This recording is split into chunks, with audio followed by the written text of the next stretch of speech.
नमस्कार, मैं हूं नगमा। आज की स्पेशल रिपोर्ट का नाम है बुलडोजर। एक ऐसा शब्द जो कि यूपी की राजनीति और प्रशासन दोनों की पहचान बन गया है। सीएम योगी का वो मॉडल जहां पर कार्रवाई की आवाज सीधे जमीन तक सुनाई देती है। कहने वाले इसे डायरेक्ट जस्टिस बताते हैं, जहां पर फैसले कागज पर नहीं मलबे के ढेर के तौर पर नजर आते हैं। अब बुलडोजर सिर्फ एक मशीन नहीं रहा, यही बुलडोजर सत्ता की मंशा, सख्त प्रशासन और चुनावी रणनीति तीनों का मेल बन गया है। यूपी से शुरू हुआ ये मॉडल अब दूसरे राज्यों में भी गवर्नेंस के प्रतीक की तरह देखा जा रहा है। लेकिन बड़ा सवाल वही, क्या बुलडोजर नाराजगी तोड़ने का सबसे बड़ा राजनीतिक हथियार बन गया है? और क्या आने वाले चुनाव में यही बुलडोजर विरोधियों पर भारी पड़ेगा?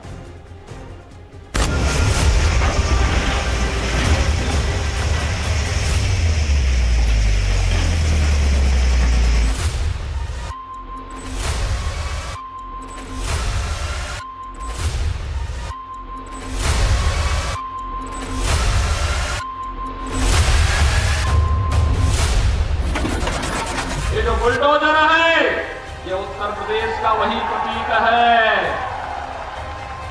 दुष्टों के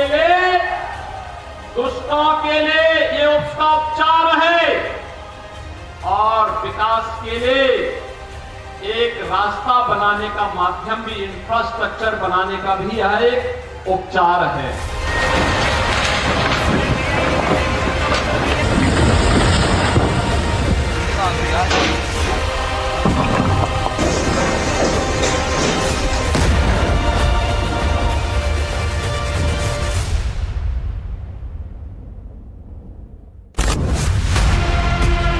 लोहे का वो ढांचा जिसका रंग पीला होता है और आगे झुका हुआ उसका भारी पंजा, स्टील की भारी भरकम प्लेटों से बनी बॉडी जो हर वार के साथ और ज्यादा खतरनाक हो जाती है।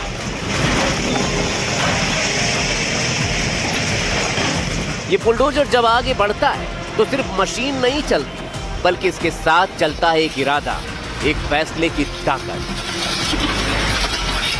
बुलडोजर का पीला पंजा जब गरजता है तो जमीन कांप उठती है। फिर धड़ाम धड़ाम धड़ाम की आवाज पूरे इलाके में गूंजने लगती है। हर बार के साथ दीवारें टूटती, छतें बिखरती और कुछ ही पल में वर्षों से खड़ा अवैध निर्माण मलबे में तब्दील हो जाता है। लोहे का यह पंजा जब उठता है तो सिर्फ ईंट पत्थर नहीं गिरते, बल्कि उस पर खड़ी पूरी की पूरी कहानी ढह जाती है। एक झटके में, एक आदेश में और एक भी प्रहार में।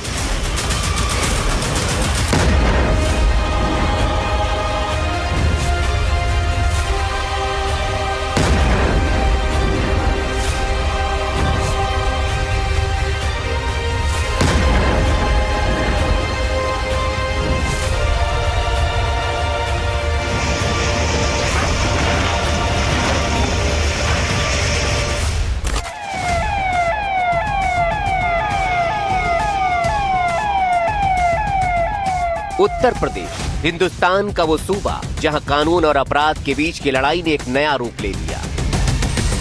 फाइलों में चलने वाले फैसलों की जगह अब कार्रवाई सड़कों पर दिखने लगी। 2017 के बाद वो दौर बीत चुका जब महीनों पहले नोटिस थमाए जाते थे, सालों तक जांच होती थी और तब जाकर यह तय होता था कि सड़क पर बना ढांचा वैध है या फिर अवैध। 2017 के बाद इन्हीं तमाम कानूनी दांवपेच के बीच एंट्री होती है एक मशीन की, पीले रंग की वो भारी भरकम मशीन जिसके सामने आते ही अपराधी, माफिया और अतिक्रमणकारी कांप उठते हैं और कहानी बदल जाती है। उत्तर प्रदेश वो सूबा जहां बुलडोजर ने पहली बार एक स्थायी राजनीतिक पहचान बना ली। योगी आदित्यनाथ सरकार में बुलडोजर बाबा ये शब्द खुद एक सियासी ब्रांड बन गया। जब योगी पहली बार यूपी की सत्ता में आए तब साल था 2017। तब से उत्तर प्रदेश में माफिया और अपराधियों के खिलाफ चलाए गए अभियान में उनकी संपत्तियों को चिन्हित करके ध्वस्त कर दिया गया। अब मैं कह सकता हूं, किसी माफिया में दुस्साहस नहीं, किसी गुंडे में दुस्साहस नहीं कि किसी पर्व और त्योहार में व्यवधान पैदा कर दे और उपद्रव पैदा कर दे। अगर कोई किसी रामलीला में, किसी यज्ञ और कथा में, किसी धार्मिक आयोजन में, रामनवमी हो, शिवरात्रि हो, जन्माष्टमी हो, रक्षाबंधन हो, इन आयोजनों में अगर किसी ने व्यवधान डाला तो पर्व तो मना ही लेगा, लेकिन उसके बाद यह तय है कि रावण और कंस जैसी दुर्गति उसकी तय है जो व्यवधान डालने वाला है। यह तय है कि अगर बेटी और व्यापारी की सुरक्षा में सेंध लगाई तो सेंध लगाने वाले का इंतजार तो फिर यमराज ही करेगा, बाकी किसी को नहीं करना चाहिए। उत्तर प्रदेश में एक ऐसा भी वक्त था जब अपराधी माफिया और सत्ता की अपनी अलग अलग कहानियां थी। हर जिले में एक माफिया था, हर जिले में उस माफिया का अपना नेटवर्क था और उसी नेटवर्क के दम पर खड़ा होता था करोड़ों अरबों की जमीन का साम्राज्य। यूपी ने इन तमाम माफिया का वो दौर भी देखा है जब इनके नाम का सिक्का सत्ता के गलियारों से शहर की गलियों तक चलता था। लेकिन इसी यूपी ने वो दौर भी देखा जब माफिया मिट्टी में मिल गए और जमींदोज हो गया इनका अरबों का साम्राज्य।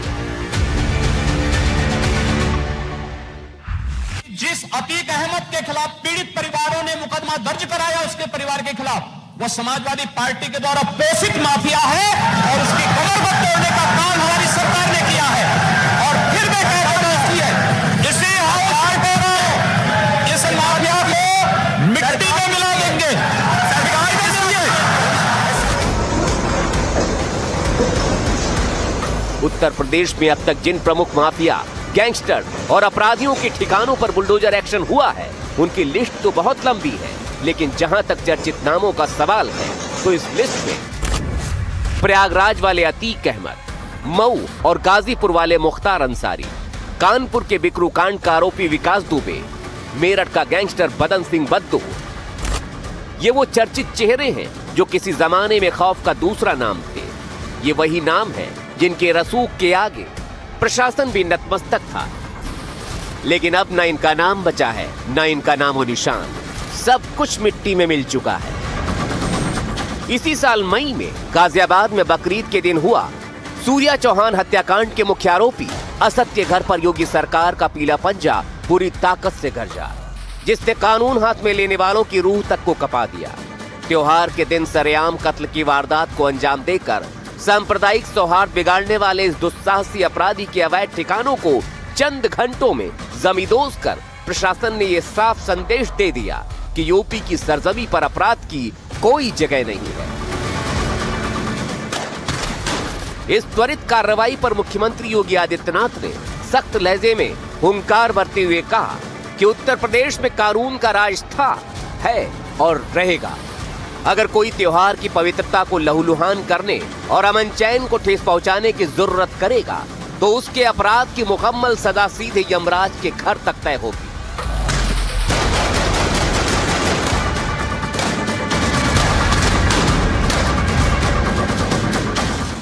आपने भी गाजियाबाद में देखा होगा,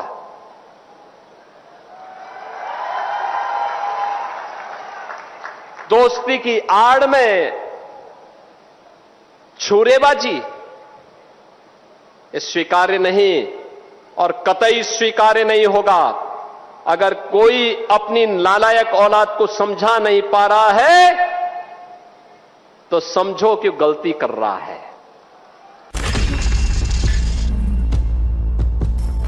एक तरफ योगी सरकार का दावा है कि अवैध कब्जों के हजारों मामलों में कार्रवाई हुई, हजारों करोड़ की संपत्ति जब्त या ध्वस्त की गई और इससे अपराधियों में डर का माहौल पैदा हुआ। लेकिन योगी सरकार के इन दावों पर विपक्ष ने लगातार आरोप लगाए। बुलडोजर एक्शन कार्रवाई का पैटर्न एक जैसा है, विशेष समुदायों को टारगेट किया जा रहा है और कई मामलों में बुलडोजर पहले चलता है, कानूनी प्रक्रिया का पालन बाद में होता है। बुलडोजर एक्शन पर सबसे ज्यादा गुस्सा, सबसे ज्यादा आक्रोश और सबसे ज्यादा विरोध किसी एक ने किया है तो वो नाम है अखिलेश यादव। अखिलेश यादव साफ साफ कह चुके हैं बुलडोजर के नाम पर योगी सरकार भेदभाव कर रही है। इतना ही नहीं, अखिलेश यादव ने वाराणसी के मणिकर्णिका घाट पर चल रही कार्रवाई पर भी योगी सरकार को सड़क से संसद तक घेरने में कोई कसर नहीं छोड़ी। ये सरकार भेदभाव कर रही है, अन्याय कर रही है, बुलडोजर का सहारा ले रही है और हर काम में गुनहगार है सरकार। राजमाता पूजनीय अहिल्याबाई होलकर जी, उनकी मूर्ति थी, उसको बुलडोजर से तोड़वा दिया। सभापति महोदय, कोई कल्पना कर सकता है एक मणिकर्णिका घाट जो हमारी पौराणिक पहचान रही, सदियों से हमारी विरासत की पहचान रही, सनातनी काशी की विरासत रही, वहां पे इनकी सरकार ने प्रधान संसदीय क्षेत्र में बुलडोजर चला करके हमारी पूजनीय अहिल्याबाई होलकर की मूर्ति को इन्होंने तोड़ने का काम किया। उत्तर प्रदेश से शुरू हुए बुलडोजर मॉडल ने देश को एक नया राजनीतिक टेम्पलेट थमा दिया, जहां बुलडोजर सिर्फ प्रशासनिक नहीं बल्कि चुनावी मुद्दा तक बन गया।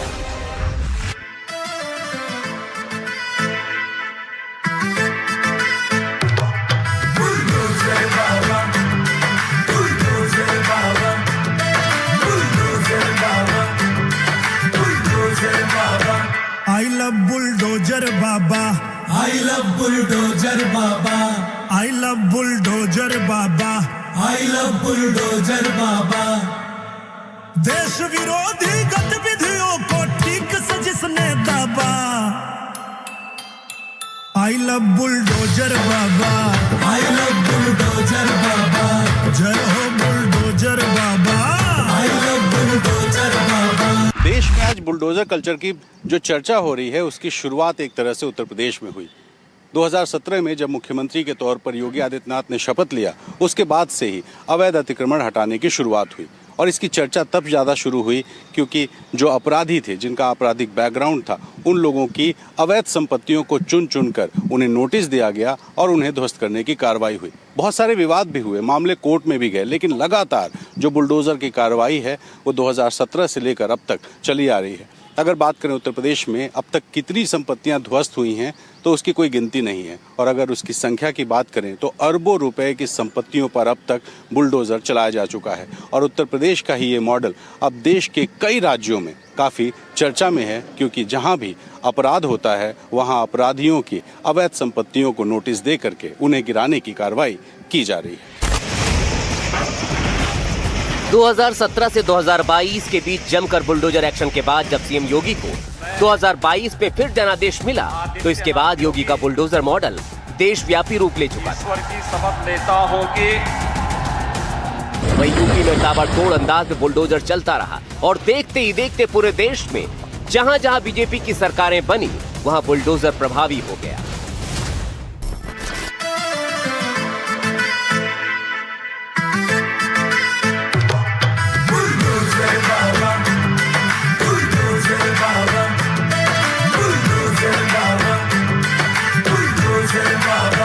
I love bulldozer Baba. I love bulldozer Baba. I love bulldozer Baba. I love bulldozer Baba. देश विरोधी गतिविधियों को ठीक से जिसने दाबा, I love bulldozer Baba. I love bulldozer Baba. जय हो bulldozer Baba. I love bulldozer Baba.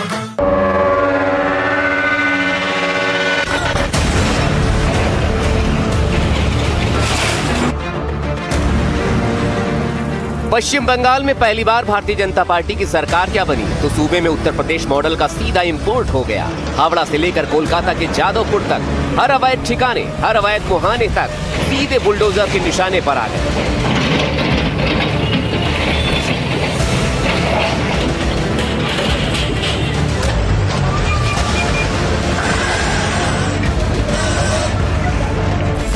चार मई 2026 ये कोई साधारण तारीख नहीं थी, बल्कि इस तारीख को सियासी इतिहास में वो परिवर्तन आ गया जिसकी कल्पना दशकों बाद साकार हुई।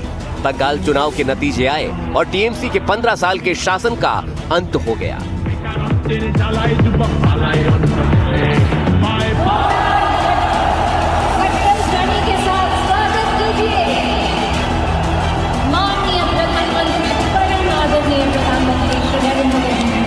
साथियों, जय पराजय लोकतंत्र और चुनावी राजनीति का एक स्वाभाविक हिस्सा होता है, लेकिन 5 प्रदेशों की जनता ने पूरे विश्व को दिखाया है कि ये हमारा भारत मदर ऑफ डेमोक्रेसी क्यों है। लोकतंत्र, डेमोक्रेसी हमारे लिए सिर्फ एक तंत्र नहीं है, ये हमारी रगों में दौड़ता हुआ संस्कार है, ये हमारी रगों की संस्कार सरिता है। और आज सिर्फ भारत का लोकतंत्र ही नहीं जीता है, आज भारत का संविधान भी जीता है। पश्चिम बंगाल में बीजेपी के उदय और सरकार बनने के ठीक बाद शुरू हुआ हावड़ा स्टेशन और सियालदाह के पास दशकों पुराने अवैध अतिक्रमणों को रातों रात साफ करने का मिशन।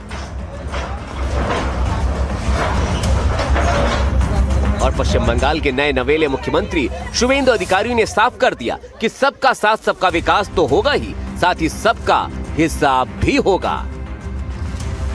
बांग्लादेशी घुसपैठियों को अदालत के बजाय बीएसएफ को सौंपने का कानून कल से पश्चिम बंगाल में प्रभावी हो गया है।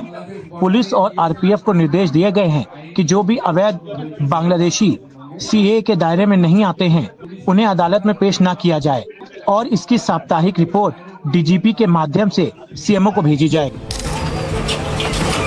कोलकाता के पार्क सर्कस और न्यू मार्केट इलाके में अवैध कब्जे ढहाए गए।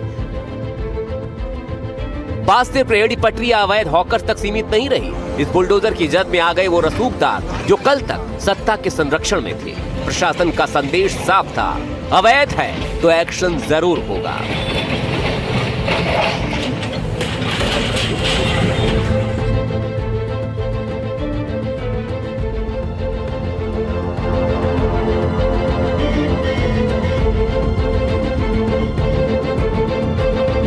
बंगाल में शुवेंदु सरकार के सत्ता में आने के बाद बुलडोजर एक्शन जारी है। जगह जगह पर अवैध निर्माण और अतिक्रमणकारियों के खिलाफ ताबड़तोड़ बुलडोजर चलाया जा रहा है। यहां तक टीएमसी के दफ्तरों में भी बुलडोजर चल रहा है। जहां एक और जनता में खुशी है, वहीं अवैध अतिक्रमणकारी नाराज हैं। हुगली जिले में भी कई जगहों पर बुलडोजर का एक्शन हुआ है। एक और कोननगर उत्तरपाड़ा में स्थानीय विधायक दीपांजन चक्रवर्ती के नेतृत्व में अवैध निर्माणकारियों और अतिक्रमणकारियों के खिलाफ बुलडोजर एक्शन हुआ है। कोलकाता के पार्क सर्कस इलाके और जादवपुर इलाके में भी बुलडोजर एक्शन हुआ है, जिसके कारण अवैध अतिक्रमणकारी नाराज है। मामला हाई कोर्ट तक गूंजा, लेकिन बंगाल के मुख्यमंत्री शुवेंदु अधिकारी ये कह रहे हैं कि इसी बुलडोजर के बूते हम कैमरा पर्सन को बताएंगे कि यही बुलडोजर द्वारा अवैध निर्माणकारियों और अतिक्रमणकारियों पर ताबड़तोड़ बंगाल में एक्शन चल रहा है। यूपी के जोगीराज मॉडल के तर्ज पर बंगाल में भी बुलडोजर एक्शन जारी है। शुवेंदु अधिकारी कह रहे हैं कि ये बुलडोजर एक्शन जारी रहेगा। जो अवैध निर्माणकारी है, अवैध अतिक्रमणकारी है, उनको किसी भी तरह की छूट नहीं दी जाएगी। इस वक्त हम खड़े हैं बुलडोजर के ऊपर। यूपी के सीएम योगी आदित्यनाथ का ये बुलडोजर बाबा पश्चिम बंगाल में आ चुका है और पश्चिम बंगाल की शुवेंदु सरकार इस पर जो इसको लेकर कार्रवाई शुरू कर दी है। अवैध निर्माण को ध्वस्त करने के लिए लगातार जो प्रयास है वो शुवेंदु सरकार पश्चिम बंगाल में चलाए हुए है। कोलकाता हो या पश्चिम बर्धमान के आसनसोल, बनपुर या दुर्गापुर क्षेत्र, सभी जगहों पर इस बुलडोजर के जरिए सरकारी जमीन को कब्जा मुक्त करवाया जा रहा है और इसी से विपक्ष में हड़कंप सा मचा हुआ है और लगातार जो है सत्ता पक्ष पर आरोप भी लोग लगा रहे हैं। जाहिर बुलडोजर से न केवल अतिक्रमण हटाया जा रहा है, बल्कि एक संदेश भी इसी भारी भरकम मशीन यानी बुलडोजर से निकल रहा है। वहीं अब जरा बुलडोजर एक्शन के पीछे की बड़ी क्रोनोलॉजी और राजनीति को समझिए। 2017 में जब योगी आदित्यनाथ ने यूपी की कमान संभाली तो बुलडोजर को माफिया के खिलाफ हथियार बनाया गया। 2022 के चुनाव में कानून व्यवस्था के इसी चेहरे ने बीजेपी को दोबारा सत्ता दिलाई। इसके बाद ये मॉडल ब्रांड बन गया। मध्य प्रदेश के दंगाइयों के खिलाफ चला, राजस्थान में पेपर लीक माफिया के घर गिराए गए और अब बंगाल में लंबे समय से चली आ रही सिंडिकेट संस्कृति और गुंडागर्दी की भी कमर इसी बुलडोजर से तोड़ी जा रही है।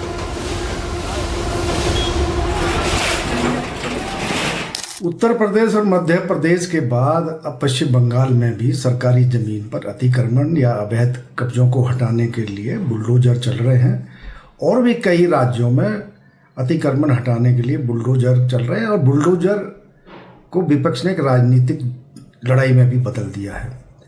इसकी एक बड़ी वजह यह भी है कि जिस तरह से कुछ अपराधियों को गिरफ्तारी के बाद या उनके फरार होने के बाद उनकी संपत्तियों को गिराया गया है, खासतौर में उत्तर प्रदेश में इस तरह की बड़ी कार्रवाई हुई है कि जनता में बुलडोजर की कार्रवाई को लेकर भारी जन समर्थन मिल रहा है। हम पश्चिम बंगाल में भी देख रहे हैं कि वहाँ भी लोगों ने विधानसभा चुनाव के दौरान बुलडोजर की कार्रवाई को लेकर मांग की थी।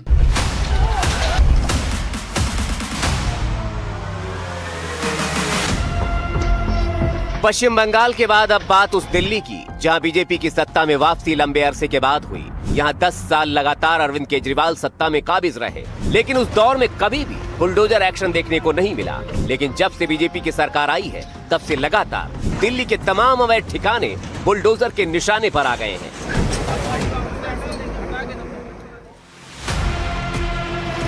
दिल्ली में नगर निगम से लेकर विकास प्राधिकरण तक अलग अलग एजेंसियां अवैध निर्माण और अतिक्रमण के खिलाफ लगातार कार्रवाई कर रही हैं। बीते कुछ समय में झुग्गी झोपड़ी क्लस्टर, अवैध कॉलोनियों और सरकारी जमीनों पर बने ढांचों पर जमकर बुलडोजर एक्शन हो रहा है। प्रशासन का दावा है ये कार्रवाई कानून व्यवस्था और शहरी व्यवस्था को बेहतर बनाने के लिए जरूरी है। इन कार्रवाइयों को लेकर भी विवाद कम नहीं है। विपक्ष का आरोप है कि बुलडोजर का इस्तेमाल चुनिंदा और टारगेटेड कार्रवाई के तौर पर किया जा रहा है। कई जगहों पर नोटिस और पुनर्वास को लेकर भी सवाल उठाए जा रहे हैं। मैं इस वक्त मिलन विहार में हूं दिल्ली में, और ओजोन के नाम पर दिल्ली की तकरीबन 94 जो कॉलोनीज हैं, अवैध कॉलोनीज सरकार कह रही है, उनमें जो नए निर्माण हैं वो अब निशाने पर हैं और उनके ऊपर में बुलडोजर का खतरा मंडरा रहा है। ये मिलन विहार आप देखिए कि यहाँ पर एक स्ट्रक्चर बना हुआ था और उसके बाद इस स्ट्रक्चर को कल आप देखिए कि जमींदोज कर दिया गया है। पूरे यहाँ पर पूरा आप अगर देखिए तो ये पूरा जो स्ट्रक्चर था उसको कल यहाँ पर पुलिस और बुलडोजर आई और उसके बाद में इसको जमींदोज कर दिया गया। काफ़ी बड़ा स्ट्रक्चर है और कई सारी जगहों पर आगे मिलन विहार, सोनिया विहार और भी कई सारे इलाकों में ओजोन का जो वहाँ पर बोर्ड है उसको लगाया गया है। उसके तहत सरकार का ये कहना है कि कोई भी नया निर्माण नहीं होने दिया जाएगा। अब लोग जिनके घर बने हुए हैं वो भी डरे हुए हैं कि आखिर कहीं उनके घरों पर ना बुलडोजर चल जाए, क्योंकि ओजोन में जो 94 कॉलोनियां हैं उनमें तकरीबन 15 लाख लोग रहते हैं। ये हमारे साथ में गगन चौधरी जी हैं जो कि यहाँ के पार्षद हैं और ये आप ही की संपत्ति थी। इनको कल सुबह बुलडोजर चलने से पहले ही पुलिस ने उठा लिया और उसके बाद में शाम को आपको छोड़ा जी। तो ये ओजोन के नाम पर कैसे आपकी प्रॉपर्टी को गिरा दिया गया? कब ये बना था? ये नया स्ट्रक्चर है क्या? ये हमने रेंट पे दे रखा था फट्टे बल्ली वाले को। हाँ। और बिल्डिंग मटेरियल का उसका सामान पड़ा हुआ था। हाँ। हमें पता ही नहीं था यहाँ पे आने वाले हैं। रेंट पे हमने दे रखा था। ऑल ऑफ सडन आए और क्या नाम है, पहले मेरे चाचा की तोड़ी उधर। हाँ जी, वो 800 गज में बाउंड्री उन्होंने कर रखी थी। हाँ। और हमने ये करीब 1500-1600 गज में ये बाउंड्री कर रखी थी, ये सारी की सारी तोड़ दी। बिल्कुल बगल में यमुना नदी बह रही है, तो ये ओजोन में कैसे नहीं आता है, जबकि 22 किलोमीटर का इलाका बताया गया यमुना नदी के आसपास का? नहीं, 22 किलोमीटर आप किस स्ट्रेच में लोगे? 22 किलोमीटर आप यमुना में खड़े होके चारों तरफ को डायमीटर थोड़ी घुमा दोगे। भाई यमुना के किनारे किनारे जितना एरिया है वो आएगा। यमुना के किनारे खेत है, खेतों के बाद हमारा बांध है, बांध के बाद जगतपुर गांव है, जगतपुर गांव के बाद मिलन विहार एक्सटेंशन है, उसके बाद मिलन विहार है। तो बीच में 3 कॉलोनियां आ गई, उसके बाद मिलन विहार है। सरकार का ये कहना है कि नया जो स्ट्रक्चर है वो ओजोन के तहत बनने नहीं दिया जाएगा। अब ये आपका जो स्ट्रक्चर है ये बहुत पुराना नहीं है। अभी आप देखिए कि ईटा रखा हुआ वहाँ पर, तो नया स्ट्रक्चर। मेरा 40 साल पुराना कमरा तोड़ दिया, ठीक है। अच्छा। तीन कमरे हमारे 40 साल पुराने। मीटर को उखाड़ा है, 2008 के 9 के मीटर उनमें लगे हुए हैं, वो उखाड़ दिए। इस जमीन के ऊपर जिसके आप ऊपर खड़े हैं, इस पे एडीजे की स्टे है, ठीक है। स्टे होने के बावजूद जो एमसीडी अधिकारी यहाँ पे डेमोलिशन करने आए, उनकी प्रेजेंट लगी हुई है स्टे ऑर्डर्स के अंदर। उन्होंने स्टे ऑर्डर को ना मानते हुए इसमें डेमोलिशन स्टार्ट। अच्छा, कितने, आप तो यहाँ के पार्षद भी हैं, कितने जगहों पर ओजोन के बोर्ड लगे हुए हैं यहाँ पर? हमारा ये जो पुस्ता आपको सामने जो दिख रहा है, इस पुस्ते के, ये यमुना नदी का पुस्ता नहीं है, ये झड़ौदा का पुस्ता है, ठीक है। यमुना का पुस्ता इससे करीब 2 किलोमीटर 3 किलोमीटर के अंदर है। इन दोनों पुस्तों के अंदर जितना भी एरिया है, चाहे वजीराबाद, जगतपुर एक्सटेंशन, मिलन विहार, दीपांशु कॉलोनी, झड़ौदा पार्ट 3, संगम विहार, नूर कॉलोनी, रामघाट और शिव मंदिर वाली गलियां, ये सारी के सारा एरिया, कई लाख की आबादी है। करीब 4 से 4.5-5 लाख लोग इसी एरिया के अंदर रहते हैं जो मैंने बताए हैं। 1 लाख प्लस घर हैं। ओजोन में आ रहे हैं। इसको ओजोन बना दिया गया है, ओजोन नहीं है। दिल्ली में भी बुलडोजर सिर्फ एक मशीन नहीं, बल्कि प्रशासन की सख्ती का प्रतीक बन चुका है। दिल्ली जैसे बड़े शहर, जहां जमीन की कीमत और दबाव दोनों ज्यादा हैं, वहां ये कार्रवाई कई बार मानवीय और राजनीतिक बहस में बदल जाती है।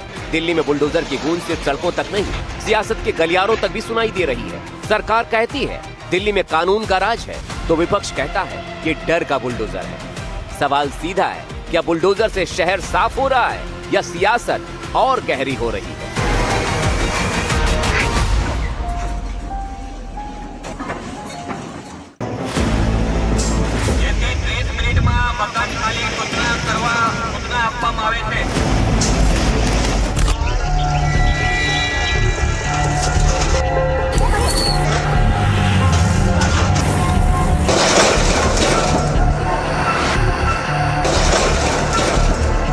गुजरात में अवैध निर्माणों और सरकारी जमीनों पर अतिक्रमण के खिलाफ प्रशासन का पीला पंजा यानी बुलडोजर एक बार फिर पूरी रफ्तार से गरज रहा। ताजा मामला अहमदाबाद के मोटेरा कोटेश्वर इलाके का है, जहां आसाराम के आश्रम के ठीक बाहर करोड़ों की सरकारी जमीन को खाली कराने के लिए भारी पुलिस बल की मौजूदगी में बुलडोजर एक्शन हुआ है। ये तस्वीरें अहमदाबाद की हैं। आसाराम के आश्रम के पास मोटेरा कोटेश्वर इलाके में बुलडोजर कार्रवाई चल रही है। 4500 वर्ग मीटर से ज्यादा की जमीन खाली करवाई जा रही है। इस जमीन की कीमत 500 करोड़ रुपए से भी ज्यादा है। सरकारी योजना के तहत कुछ लोगों को यहाँ घर दिए गए थे और 50 स्क्वायर यार्ड तक मकान बनाने की इजाजत दी गई थी, लेकिन लोगों ने धीरे धीरे अतिक्रमण शुरू कर दिया। धीरे करके आप देख सकते हैं यहाँ से जो बुलडोजर है वो आगे बढ़ता जाएगा। जितना समय लोगों को मिल रहा है वो कोशिश कर रहे हैं कि जो कीमती सामान है अपने घरों से वो निकाल सके। ये जो आसाराम का आश्रम है उसके ठीक बाहर ये जो तमाम 50 से ज़्यादा घर है, ये इंदिरा योजना के तहत इसे बनाए गए थे। इनको जो परमिशन थी वो 50 स्क्वायर यार्ड की थी, लेकिन प्रशासन का कहना है कि लोगों ने इसे धीरे धीरे आगे इलीगली एंक्रोच किया और एंक्रोच करके जो 50 स्क्वायर यार्ड की जो जगह थी उसे 100 से 150 स्क्वायर यार्ड तक उन्हें एंक्रोच कर दिया। अब ये लोग कोर्ट से केस हार गए हैं, इसलिए कोर्ट के आदेश अनुसार ये पूरी कार्रवाई यहाँ पर चल रही है। 150 से ज़्यादा पुलिस वाले यहाँ पर मौजूद है, लेकिन लोगों का ये कहना है कि प्रशासन ने इनको समय नहीं दिया अपने घर को खाली करने के लिए, और दूसरा जो 50 स्क्वायर यार्ड की जो जगह है वो उनकी लीगल है, तो उसे तोड़ना नहीं चाहिए। कार्रवाई की इज्जत में सिर्फ आम लोग नहीं, बल्कि खुद आसाराम का आश्रम भी है। आश्रम ट्रस्ट ने इस भूमि अधिग्रहण और डिमोलिशन के खिलाफ गुजरात हाई कोर्ट का दरवाजा खटखटाया, लेकिन अदालत ने साफ कह दिया आवंटित शर्तों को तोड़कर गिराए गए अवैध निर्माण को नियमित नहीं किया जा सकता। हालांकि फिलहाल कोर्ट से आश्रम के मुख्य परिसर को लेकर 14 तारीख तक की अंतरिम राहत मिली हुई है, लेकिन इसके नजदीक बने 50 से ज्यादा अवैध घरों को हटाने का काम युद्ध स्तर पर जारी है। 2030 में जो कॉमनवेल्थ होने वाले हैं उसके लिए जो स्पॉट संकुल बनाने वाली काम है उसका ही एक्सटेंशन करते हुए आज जो मोटेरा में यहाँ पे 37 जो इलीगल कंस्ट्रक्शन थे उनके डिमोलिशन की कार्यवाही की जा रही है। म्यूनिसिपैलिटी के द्वारा यहाँ पे 4 टीम तैनात की गई है। उसके संरक्षण के लिए हमारी पुलिस की भी 4 टीम है, 4 PI और 125 जितने पुलिस पर्सोनल यहाँ पे ड्यूटी पे तैनात है। आम लोग परेशान हैं। उनका कहना है उन्हें मकान खाली करने के लिए इतनी मोहलत नहीं दी गई है। कुछ कर सकते नहीं है, सरकार पुलिस लेके आ गई है। सामान निकालने का मौका 30 मिनट दिया था, 30 मिनट में क्या सामान निकालेंगे भैया? जंगल में हमने सामान भरा है पीछे। हम रास्ते पे रह गए, सरकार ने हमको रास्ते पे कर दिया, हम रास्ते पे रह गए और क्या करेंगे हम? और सब खाली कर दो, सुबह 7 बजे हम तोड़ने आएंगे और 7 बजे आ भी गए। 7,000 किराया देता है, 25,000 किराया है, तो कहाँ से जाए हमारा गुजारा होगा? मैं बर्तन घिसती, किरा दूँ, खाना खाऊं, क्या करूँ? गुजरात में बीते कुछ समय से चल रहा बुलडोजर अभियान अब केवल एक प्रशासनिक कार्रवाई नहीं बल्कि राज्य सरकार की एक स्पष्ट नीति बन चुका है। द्वारका और बेट द्वारका के तटीय इलाकों से शुरू हुई ये मुहिम सोमनाथ, जूनागढ़, कच्छ, राजकोट होते हुए अहमदाबाद तक पहुंच चुकी है। हालांकि इंस्टेंट जस्टिस की इस नीति पर सवाल भी उठ रहे हैं। सुप्रीम कोर्ट की तरफ से 15 दिन के नोटिस का गाइडलाइन भी आ चुका है। ऐसे में अवैध के खिलाफ एक्शन की ये मुहिम अब सियासी मुद्दा भी बन चुकी है।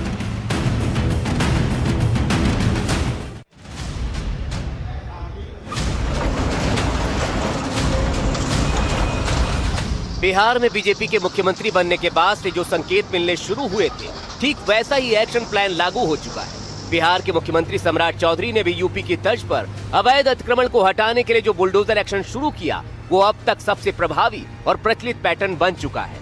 सीएम सम्राट चौधरी ने शपथ लेते ही जिस बुलडोजर मॉडल का जिक्र किया, वो सिर्फ एक नीति की बात नहीं थी, बल्कि उस राजनीतिक लाइन का ऐलान था जिस पर चलते हुए सरकार अपनी पहचान गढ़ना चाहती है।